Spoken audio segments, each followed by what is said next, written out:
नमस्कार, मी शामराव मोकाशी, अध्यक्ष राजाराम बापू पाटील रिक्षा संघटना। महाराष्ट्रातील सर्व वाहन मालकांनी हा व्हिडिओ पूर्ण ऐका, प्रत्येकाला शेअर करा आणि कमेंट ही करत जावा।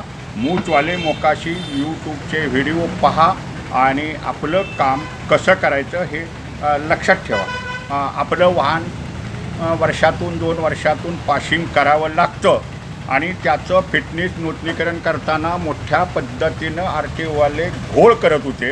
अगदी आजही ते 15-15 दिवस फिटनेस जोडत नाहीत आणि हे 48 तासात जर त्यांनी फिटनेस जोडले नाहीत तर त्यांच्यावर निलंबनासारखी कारवाई होणार, हे मात्र कुणीही विसरू नका। आणि आता हे ऑनलाईन पासिंग आहे आणि ऑनलाईनच ते फिटनेस काढून घ्यायचं आहे, QR कोडवाला आहे। त्याच्यामुळं फिटनेससाठी RTOला जायचं आहे, RTOला मस्का मारायचा आहे, हा आता विषय संपलेला आहे। आज मी तुम्हाला सांगतो की 29 ऑगस्ट 2024ला मुख्यमंत्र्यांनी परिवहन आयुक्तांना निर्देश दिलेले होते। त्यांनी जर हे 48 तासात जोडले नाहीत या RTOच्या अधिकाऱ्यांनी फिटनेस, तर त्यांच्यावरती कारवाई करा। आणि परिवहन आयुक्तांनी राज्यातील सर्व प्रादेशिक परिवहन अधिकारी, सर्व उपप्रादेशिक परिवहन अधिकारी यांना तसे आदेश पाठवलेले आहेत। आणि हे 29 ऑगस्ट 2024ला महाराष्ट्रातील सर्व RTOना हे आदेश मिळालेले आहेत। त्याच्यामुळं ह्यांची RTO अधिकाऱ्यांची जबाबदारी आहे 48 तासात फिटनेस ऑनलाईनला जोडायचं आहे आणि जनतेनं ते QR कोडवालं फिटनेस ऑनलाईनच काढून घ्यायचं आहे। त्याच्यासाठी RTOला जाण्याची काहीही गरज नाही, हे मात्र प्रत्येकानं लक्षात ठेवा। आणि जर तुमचं 48 तासात फिटनेस जर जोडलं नाही त्या अधिकाऱ्यानं वाहन पासिंग केल्यानंतर, तर मग तुम्ही मुख्यमंत्री, परिवहन आयुक्त, परिवहन सचिव, मुख्य सचिव, उपमुख्यमंत्री यांना तुम्ही मेलद्वारे तक्रार करा की माझी गाडी पास झाली, आज 3 दिवस झाले, 5 दिवस झाले, 10 दिवस झाले, तरी माझं फिटनेस यांनी ऑनलाईनला जोडलेलं नाही। त्याच्यामुळे त्याच्यावरचं कारवाई होणं त्या अधिकाऱ्यावरची जबाबदारीचं आहे।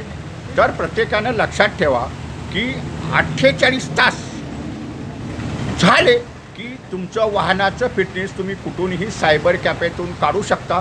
ज्यावेळी तुम्ही वाहन पासिंग करता त्यावेळी जी तुम्ही अपॉइंटमेंट घेता तो पावती नंबर असतो तुमच्याकडं, तुम्ही रशीट असते तुमच्याकडं, पावती नंबर टाका, तुमचा वाहन क्रमांक टाका आणि मग तुम्हाला OTP येईल, OTP सिलेक्ट करा आणि मग तुम्ही ते फिटनेस सर्टिफिकेट शो होतं, त्याची प्रिंटआउट तुम्ही काढून घ्या, कुठेही काढून घ्या।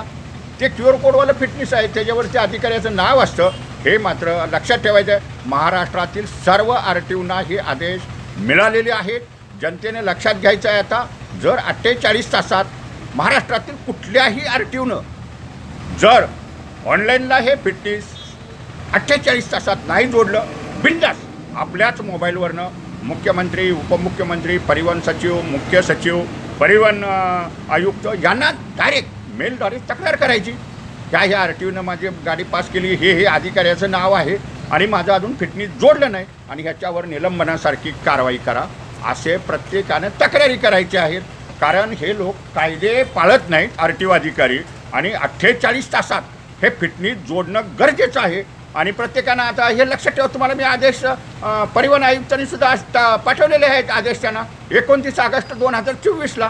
महाराष्ट्रातील सर्व RTO अधिकारी, प्रादेशिक परिवहन अधिकारी, उपप्रादेशिक परिवहन अधिकारी यांना ते आदेश मिळालेले आहेत। त्याच्यामुळं प्रत्येकानं ऑनलाईन पासिंग करायचं आहे, आपल्याच मोबाईलवरनं पासिंगसाठी अपॉइंटमेंट घ्यायची आहे आणि 48 तासात तुमचं ऑनलाईनला फिटनेस जोडणार, ते ऑनलाईनच काढून घ्यायचं आहे। आणि जर तुम्हाला 48 तासात जोडलं नाही, त्यानं लेट लावला, तर मुख्यमंत्र्यांना ऑनलाईनद्वारे मेलद्वारे तक्रार करायची आहे। प्रत्येकानं तक्रार करा आणि मग त्याच्याहून घ्या कारवाई। असं तर प्रत्येकानं QR कोडवालं फिटनेस घ्या। धन्यवाद। मूचवाले मोकाशी यूट्यूब पहा, लाईक करा, शेअर करा आणि सबस्क्राईब करा। धन्यवाद।